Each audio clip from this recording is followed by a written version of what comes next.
네, 이런 얘기가 나옵니다. 자, 보셨죠? 검찰개혁 좋다. 검찰개혁 뭐 해야 되니까요. 그러나 지금에 이루어지고 있는 이 검찰개혁이라는 것은 조국, 더 나아가서는 조국 가족을 위한 검찰개혁 아니냐, 이런 좀 지적이 나오고 있는 모양입니다. 먼저 김민지 기자, 그 한 연장선상에서요, 자, 조국 장관의 부인 정경심 교수 검찰 조사를 받게 될 텐데 그 조사 뭐 방식이나 이런 게 좀 거의 윤곽을 잡았다면서요? 그렇습니다. 일단 내일 소환될 것으로 가장 유력하게 얘기가 나오고 있는데요. 이 소환 방식에 대해서도 기존에 공개 소환, 저렇게 포토라인이 쳐져 있고 저 앞에 설 것이라고 예상이 되었으나 그랬는데요. 최근 비공개 소환으로 검찰이 방침을 바꿨습니다. 아하. 때문에 여러 가지 얘기들이 나오고 있는데 정 교수의 건강 상태에 대해서 염려가 제기됐고 또 관심이 고조되면서 언론 취재 같은 것들이 과도하게 있을 수 있다. 그렇게 불상사가 발생하는 것 아니냐는 우려가 있어서 비공개 소환으로 방침을 바꿨다라고 했는데요. 일각에서는 대통령의 이 메시지 때문에 아니냐 이런 얘기도 나옵니다. 어떤 목소리인지 직접 들어보시죠. 듣고 오시죠. 검찰이 아무런 간섭을 받지 않고 전 검찰력을 기울이다시피 엄정하게 수사하고 있는데도 검찰개혁을 요구하는 목소리가 높아지고 있는 현실을 검찰은 성찰해 주시기 바랍니다. 인권을 존중하는 절제된 검찰권의 행사가 무엇보다 중요합니다.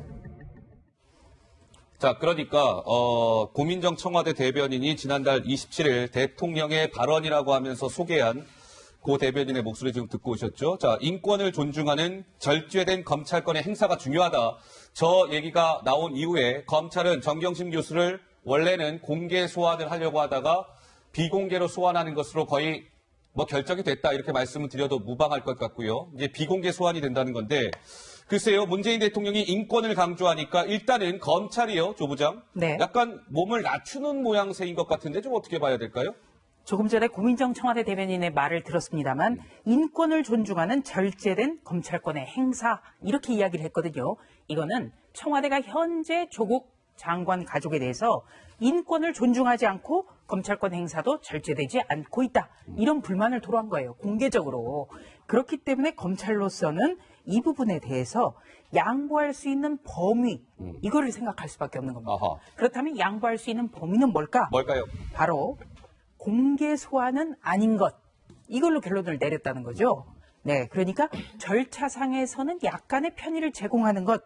이걸로 어떻게 보면은 절충점을 찾은 건데 예. 결과적으로는 정경심 교수에 대한 영장 청구는 불가피할 것이다. 아하. 지금까지 너무나 많은 혐의가 나왔거든요. 예. 그러니까 공개적인 소환 이것만 피하겠다 이런 걸로 보입니다. 그런데 이 공개 소환이라고 하는 것이 기자들에게 몇 시에 들어온다 이렇게 알려주는 것도 아니에요. 1층 현관으로 들어오는 게 공개 소환입니다. 아까 그 삼각형 포토라인? 그렇습니다. 예. 그렇기 때문에 저기죠, 저기. 네, 1층 현관으로 들어올 때 이렇게 기자들이 지금 불꽃 취재를 하고 있거든요. 예. 그래서 기자들이 일정을 알고 질문을 할 경우 그러니까 비공개 소환이라는 게 의미가 없어요. 네. 그런데 오늘 서울중앙지검 관계자가 기자들 만나서 지금 정경심 교수 측에서 여러 가지 사정을 이야기해서 검토 중이다. 아하. 예기치 못한 상황이 발생할 수 있기 때문에 1층은 좀 어렵다고 본다 이랬거든요. 그러면 지하 주차장으로 들어온다는 얘기밖에 안 돼요. 지하 주차장으로 들어간다. 그렇습니다. 그게 문제입니다. 왜냐하면 지하 주차장을 통해서 차량을 대기시켜서 거기 놓고 누군가가 검찰 관계자가 지하 주차장에서 본관으로 들어오는 문을 열어줘야 돼요. 어허. 이거는 일반인으로서는 상상할 수 없는 거죠. 특권을 행사하겠다는 겁니다. 예. 네, 이게 문제입니다. 그게 문제다. 네. 그러니까 최 교수님 이런 것 같습니다. 물론 이제 당연한 얘기일지는 모르겠으나 피의자들도 다 인권이라는 게 존재하기 때문에 피의자들의 인권도 존중되어야 한다. 이걸 부인할 사람은 없어요. 그런데 이렇게 예를 들면 공개 소환을 원래 방침을 정했다가 비공개 소환으로 이렇게 바뀌고 하는 것들이 왜 하필이면 그 첫 대상자, 그 수의 대상자가 조국 장관의 가족이어야만 하느냐. 이 논란인 것 같거든요. 우리가 지금 이번 사안을 예. 보면서 말이죠. 있는 그대로 볼 필요가 있을 것 같아요.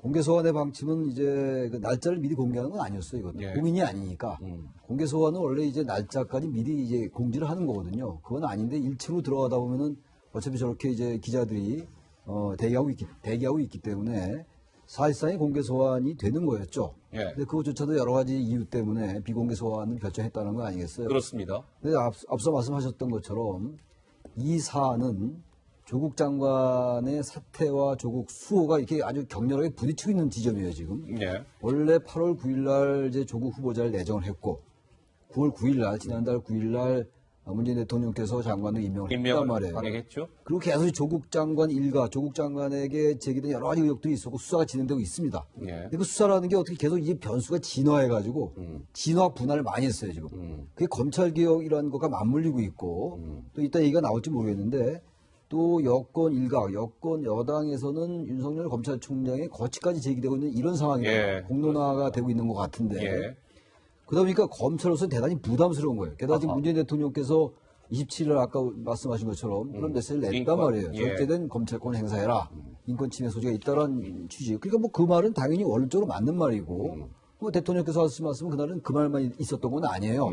어쨌든 검찰 수사는 검찰 수사대로 하고 예. 국정대로 하자는 말씀을 했어요. 다 맞는 말씀드리는데 어쨌든 이 지금 속을 이 행간을 읽어보면은 이 지금 조국 장관 가족들에 대해서 너무 심하게 과잉 수사하는 거 아니야라는 조국 장관 지지자들의 그 비판이 있는 거예요 지금. 예, 예. 그 지난번에 28일 날 그 시민들 집회에서 그 얘기가 나왔던 거 아니에요? 검찰 개혁과 조국 수호를 등치시키는 이러한 움직임이 있단 말이죠. 예. 물론 거기에 반대되는 시민들 의견도 있겠죠. 바로 이러한 것들을 검찰이 감안한 것 같아요. 감안한 그래서 것 같다. 굳이 공개 소환해가지고 또 다시 여권으로부터 과잉 수사라는 비판을 빌미를 받고 주느니 또 무슨 저기 인권 침해다 뭐 이런 얘기들 이런 걸 굳이 저는 빌미 줄 필요 없다. 다시 말하면 이런 것에서 굳이 공정하다 공정하지 않다라는 것을 크게 의미를 부여하지 않는다라고 생각한 것 같습니다. 그러면 모든 사안에서는 이게 형평성이라는 게 굉장히 중요한 거 아니겠습니까? 특히나 조국 장관 이 일가에 대한 수사는 국민적 관심이 굉장히 높은 사안이기 때문에 형평이라는 게 굉장히 중요한데요. 화면 좀 한번 주시겠어요? 저희 준비된 영상 한번 좀 보시죠. 자, 정직 대통령이죠, MB. 이명박 전 대통령도 지금 보시는 바와 같이 자 보세요. 수많은 취재진이 운집한 가운데 공개 소환이 됐습니다. 또 다른 영상 있습니까 혹시? 예? 또 다른 영상 보시죠. 역시 전직 대통령 박근혜 전 대통령도 국정농단 사건으로 수많은 기자들이 운집한 가운데 저렇게 포토라인에 섰습니다. 전직 대통령들도 공개 소환이 됐어요. 그런데 조국 장관의 부인인 정경심 교수는 지하 주차장으로 들어가겠다? 최 변호사님은 어떻게 생각하세요? 문재인 대통령의 대선 캐치프레이즈가 반칙과 특권이 없는 세상. 피의자가 검찰청의 정문이 아니고 밑으로 해서 이 검찰청의 어떤 직원의 그 안내를 받아서 올라갔다는 얘기를 제가 들어본 적이 없습니다. 예. 사실 좀 전에도 제가 그 서울중앙지검 앞을 지나왔습니다만 그 앞에 지금 양측의 각 방송사의 그 송신차들이 두 주째 있습니다. 하하. 이른바 뻗치게 하고 있다고 하죠. 그래 놓으니까 민원인들이 차로 다니기가 어려울 정도로 지금 도대체 언제 그 정경심이 오느냐라고 지금 취재 경쟁이 벌어졌는데요. 저는 현재까지 이와 같은 것을 사실 한 20여 년 제가 법조인 생활을 하면서 정말 본 적이 없는 것 같습니다. 말씀하신 것처럼 피의자는 당연히 조심스럽게 부르는 건 맞습니다. 그렇지만 이처럼 국민의 공공적인 어떤 그 관심의 대상이 되는 사람이라고 한다고 하면은 어떻게 비공개를 소환하는지에 대해서 저는 의문인데요. 물론 규정에 따라서 보면은 현재의 인권 보호를 위한 수사 공보 준칙에는 전 현직 차관급 이상 예. 이런 분들 같은 경우에는 포토라인에 세울 수 있는 반면에 이와 같이 차관급 이상의 부인에 대해서 어떤 세운다는 그런 규정은 없습니다. 아마 그런 규정을 가지고 얘기를 하는 것 같습니다만. 최 변호사님 말씀 중에 이런 거죠. 저는 이런 논란인 것 같습니다. 애초에 검찰이 정경심 교수는 애초에요. 비공개로 소환을 하겠다 이렇게 밝혔으면 이 논란이 지금보다 이렇게 크진 않았을지도 몰라요. 6일 전만 하더라도 공개 소환 방침을 밝혔다가 문재인 대통령의 인권 발언과 여권의 검찰에 대한 압박이 높아지자 6일 만에 검찰이 입장을 바꿔서 공개에서 비공개로 했기 때문에 이 과정이 좀 석연치 않다 이런 거 아니겠습니까? 그렇습니다. 결국 그 법이란 것은 결국 결과도 중요하지만 그 과정도 중요한 것 아니겠습니까? 과정이 외부에 의해서 특히 정치적 현 살아있는 정치 권력의 압박에 의해서 휘어진다고 하면은 그것이 바로 정치가 그 법이 왜곡된다라는 것인데 예. 지금 같은 경우에 사실 어땠습니까? 지금 얘기하는 것이 검찰개혁. 검찰개혁의 핵심은 정치적 중립이라고 이번 정권이 전 정부부터 얘기해왔던 건 아닙니까? 예. 그런데 칼이 전 정권의 사람들을 향했을 때는 박수를 치고 현 정권을 해왔을 때는 왜 이것이 내 칼이 나를 향하느냐라고 하면서 인권 운운한다라고 하면은 예. 그것이 그런 어떤 그 개혁이란 것이 진정성이 있느냐. 결국 많은 사람들, 단순히 보수적인 사람들을 넘어서 예. 중도를 넘어서 많은 사람들이 이 부분에 대해서 문제를 제기하는 부분은 바로 그 부분인가 아닌가 생각합니다. 네. 보자. 예. 검찰이 비공개 소환을 검토한다고 했고 오늘 같은 경우는 중앙 1층 현관으로 들어오는 게 맞는지 모르겠다. 위축받고 있다는 겁니다. 하하. 그러니까 이 권력의 압박에 대해서 상당히 지금 고민하고 있다는 거고요. 우리가 과거 사례를 지금 영상을 통해 만나봤는데 저 포토라인은 국민의 알 권리를 위해서 전직 대통령도 섰고요. 네. 그리고 우리가 국정농단 사건에 대해서 최순실. 긍정하지도 않고 그리고 동의하지도 않지만 당시 만 19세였던 정유라도 섰습니다. 네. 이게 지금 최순실 그때 그 모습이죠? 그렇습니다. 공개 소환됐을 때. 정유라 씨 네. 같은 경우에는 최순실 씨의 딸이고 만 19세였어요. 그런데 포토라인에 섰다는 거죠. 그렇다면 인권을 그토록 강조하는 지금 정부는 그때 뭘 하고 있었는가요? 예. 민주당에서 반대를 했어야죠. 그때 인권 문제 그때 얘기했어야죠. 그리고 전 기무사령관 이재수 씨가 어떤 불체포 상태였는데 수갑을 차고 포토라인에 섰다는 거죠. 아하. 왜 그때는 아무런 말이 없었죠? 그렇기 때문에 인권이라든지 굉장히 중요하죠. 그런데 잣대는 하나야 된다는 거예요. 그리고 99년 온로비 사건 때 법무부 장관 부인이 검찰 조사를 받으러 왔을 때 지하주차장을 통해서 들어왔습니다. 예. 그때 온 언론이 격분했어요. 국민의 알 권리라고. 논란의 당사자를 어떻게 지하주차장에 통해서 특권의식을 발휘하게 할 수 있느냐. 그런데 당시 법무부 장관 부인은 피의자가 아니라 참고인 신분이었습니다. 알겠습니다. 정경심 교수는 피의자. 피고인이자 또 피의자입니다. 예. 오늘요, 서울중앙지검에 관심을 모으는 인사가 서울중앙지검에 잠깐 들어갔다가 나왔습니다. 누구일지 궁금하시죠? 제가 뭐 말로 설명하는 것보다요. 자, 영상으로 준비되어 있습니다. 한번 보고 오시죠. 오늘 오신 거 맞죠? 몰라요, 저도. 그것만 알려주세요. 이것만 맡고 계세요. 몰라요. 어떤 일 때문에 오신 거예요? 저도 변호사예요. 저 지금 이렇게 비공개로 됐는데 그것만 비공개래요? 기사에 나왔어요. 그래요? 저는 몰라요. 일정을 조율을 하셨는지 조율을 마친 상황인지 몰라요. 확인해 주실 수 있어요. 한마디요? 화이팅. 네, 정경심 교수의 변호인이죠. 정경심 교수의 변호인이 14명인데요. 그 14명의 변호인 가운데 사실상의 팀장 역할을 하고 있는 이인걸 변호사가 오늘 서울중앙지검에 오전 10시 30분경에 들어갔다가 11시가 좀 안 되는 시간에 다시 나왔습니다. 그런데 말이죠. 아까 마지막 얘기 혹시 들으셨는지요, 시청자 여러분? 이인걸 변호사가 한마디만 기자들이 좀 해주시면 안 될까요? 라는 질문에 한마디요? 파이팅입니다. 라고 얘기했습니다. 다소 좀 어울리지 않는 말 같기도 하고요. 최 교수님 어떻게 들으셨습니까? 뭐 무슨 의도로 무슨 의미로 말하는지 모르겠는데 좀 예. 적절한 얘기는 아니었던 것 같아요. 그 맥락상. 예. 그거 가지고 제가 이인걸 변호사라는 분의 속말을 모르기 때문에 논평할 필요가 없을 것 같고요. 예. 이 생각은 좀 들어요. 지금 이제 그 소환 일정을 조율하러 왔다라는 거 아니에요? 근데 맨 처음에 검찰이 얘기할 때 소환 일정은 통보의 대상인 것이지 조율의 대상이 아니라고 얘기했었어요. 아하. 이것도 지금 이제 조율로 바뀌었단 말이에요. 저는 예, 이렇게 생각해요. 그러게요.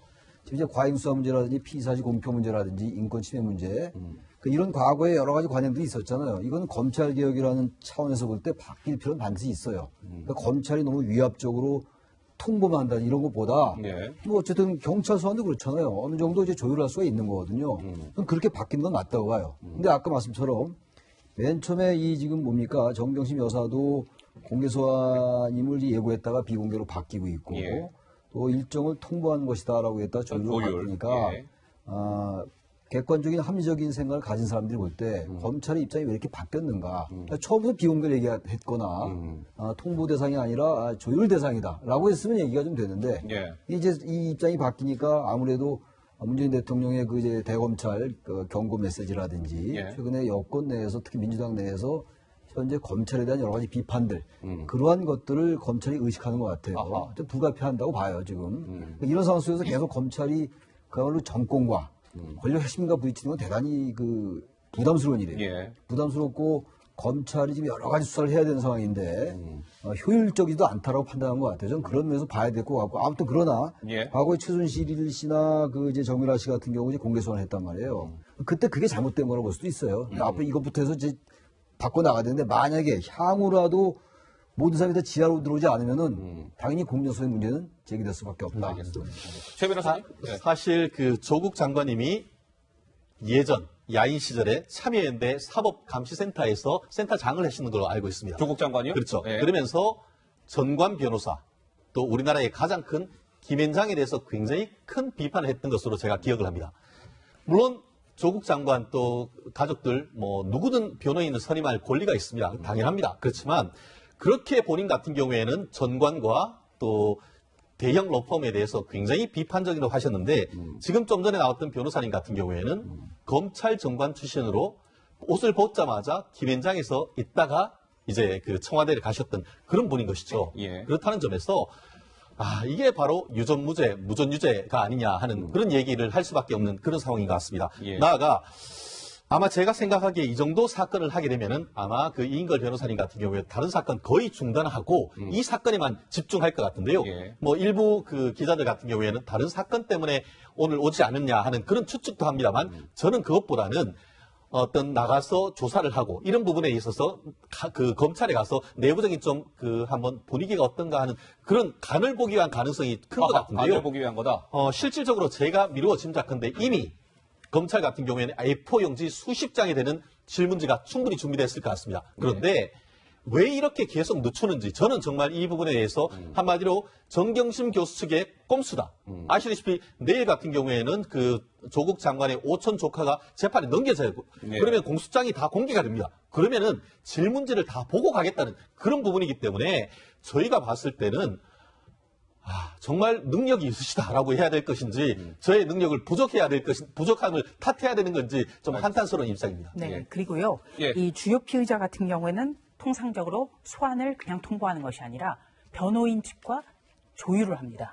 그만큼 인권을 위해서 피의자에게 최대한의 방어권 행사를 할 수 있도록 부여하는 거예요. 예. 그런데 오늘 지금 검찰 같은 경우에는요. 여러 가지 사정을 검토 중이다. 그 얘기는 뭐냐?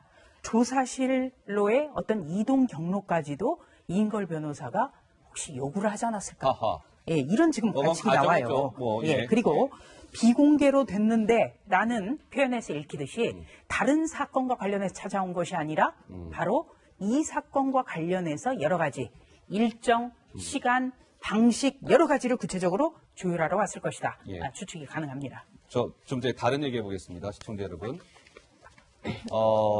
진보 성향의 뭐 NGO들, 시민단체들이 많아요. 그 중에 대표적인 단체가 이제 참여연대인데요. 자, 김민지 기자, 이 네. 참여연대의 그 간부가요, 뭐 의미심장한 발언을 했다는데 소개해 주시죠. 네, 김경률 전 참여연대 공동 집행위원장이요. 조 장관의 가족 펀드에 대해서 문제가 많은 것 같다. 이런 의미심장한 이야기를 했습니다. 그래요? 참여연대 경제금융센터에서 여러 가지 뭐 법인 등기부 등본이라든지 자료들을 봤는데 정말 심각한 문제가 있고 이게 더 크게 발전해서 권력형 범죄일 가능성도 있다. 이렇게 봤습니다. 우리는 수일에 걸쳐서 분석했고 충분한 증거를 가지고 있다라고 하면서 얘기를 했는데 공인회계사 출신의 김경률 전 위원장 어떻게 이야기했는지 영상으로 직접 확인해 보시죠. 권력형 범죄로 비화 가능성이 있다라고 봐서 저희가 수일에 거쳐서 몇 명이 이제 밤샘을 하면서 분석을 했고요. 심각한 문제가 있고 더 크게 발전될 수 있다라고 봐서요. 사실 판단에 있어서 충분한 증거를 가지고 있다. WFM 감사보고서를 봤습니다. 그것을 보고 조국 장관은 좀 부적격하다고 본다. 개인적으로는 조국 장관이 사퇴하는 것이 맞다. 보수 성향의 시민단체가 아닙니다. 진보 성향의 시민단체인 참여연대의 간부, 지금 김경률 참여연대 경제금융센터 소장, 참여연대 공동집행위원장도 겸하고 있는 인물인데요. 조국 이 사모펀드 논란과 관련해서 권력형 범죄 가능성이 있다. 충분한 증거를 가지고 있다고 얘기했습니다. 최 교수님 어떻게 보십니까? 그래서 지금 사모펀드에 관련된 게 워낙 많으니까 예. 그리고 아마 지금 권력형 게이트가 될 수 있다. 권력형 범죄란 얘기는 이제 조국 전 이제 민정수석 시절에 예. 그 당시에 그 이제 시점하고 사모펀드와 관련된 여러 가지 그 업체들이 많이 나오잖아요. 예. 그 업체들과의 어떤 연관성 이런 것들을 뭔가 이제 증거를 가지고 있다 이런 의미로 들려요. 예. 지금 뭐 그거 설명하면 워낙 시간도 많이 걸리고 뭐 익성 얘기도 나오고 2차 배터리 전지 얘기도 하고 많이 나오잖아요. WFM 얘기도 나오고 예. SGNT도 나오고 다 나오는데 그런 부분들에 대한 수사가 지금 뭐 상당히 검찰에서 돼 있겠죠. 근데 이 부분들을 어쨌든 조국 장관은 대체로 이제 그 부인 내지는 모른다라고 얘기를 해왔단 말이에요. 예. 문제는 그거죠. 이런 부분들을 이제 조국 장관이 얼마나 인지했는가의 여부고 정경심 교수가 여기 얼마나 관여돼 왔는가의 그 쟁점이잖아요. 예. 근데 대체로 이제 지금까지 나왔던 여러 가지 보도라든지 이런 진술들을 종합해 보면은 상당 수준으로 정경심 교수가 개입됐을 확률이 높다라는 게 일반적인 보도 지금 경향 아니겠어요. 그런 부분들이 뭔가 이제 이분이 지금 회계사니까 예. 그런 뭐 숫자적이라든지 뭐 이런 것들에 나름의 입증할 자료를 갖고 있는 것 같은데 아까 이제 보수 성향이 아니라 진보 성향의 이제 참여연대장은 참여연대장은 다 알려진 사실인데 아하. 그 말씀 하시니까 제가 하나 생각나는 건데 이번 사안은 말이죠. 다시 한번 강조합니다만 보수와 진보의 문제는 절대로 아니에요. 더더군다나 진영의 문제는 더욱더 아닙니다. 그런데 이 문제가 처음에 조국 장관의 의혹에서 비롯됐다가 이게 이제 검찰개혁 얘기가 나오면서 조국 장관을 비판적으로 보는 사람들은 검찰개혁에 뭔가 저항하는 것 같은 이런 분위기 같은 게 프레임이 형성이 돼 버렸어요. 누가 어떤 했든 그런 걸 떠나서 그러다 보니까 여야 관계는 물론이고 보수와 진보의 대결처럼 비쳤는데 절대 그렇게 보면 안 된다 이건 진영 대결 보면 더욱더 안 되는 거예요. 우리 사회가 지금 완전히 지금 이게 진영 대결처럼 갈라졌잖아요. 그러다 보니까 진보 지역 내에서도 갈라진 면이 있어요 지금. 뭐 저기 진중권 교수 같은 경우도 그렇고 저분도 그렇고 말이죠. 전 그래서 지금 이 부분이 상당히 여러 갈래로 진화 분화한 것까지는 좋은데 진보 지역 내에서도 갈라질 정도로 그러니까 일단은 의혹을 빨리 밝히고 검찰도 빨리 수사를 종료해 나가야 될 것 같아요. 언제까지 이렇게 갖고 갈 거예요. 여권도 여당도 그런 것들을 충분히 인식할 필요가 있다라고 생각을 합니다. 자, 김경률 참여연대 경제센터 소장. 왠지 느낌상이 아니죠. 권력형 범죄 느낌이 난다. 근데 충분한 그 증거를 가지고 있다고 얘기했습니다. 그러면서 김경률 위원장이요. 또 이런 얘기도 했습니다. 무슨 얘기였을까요? 자, 직접 목소리로 확인해 보시죠. 지금 모든 언론이 조국 장관의 사모펀드 의혹에 대해서 모두 다 썼습니다. 네. 조국 장관에 대해서 옹호하는 언론조차도 사모펀드 의혹에 대해서 안 쓸 수 없었습니다. 네. 참여연대는 조국 장관의 사모펀드 의혹에 대해서 단 한 줄도 나가지 않았습니다. 입장 발표가 없었다. 없었습니다. 네. 단 한 줄도 없었습니다. 예. 제가 가지고 있는 문제의식은 그것입니다.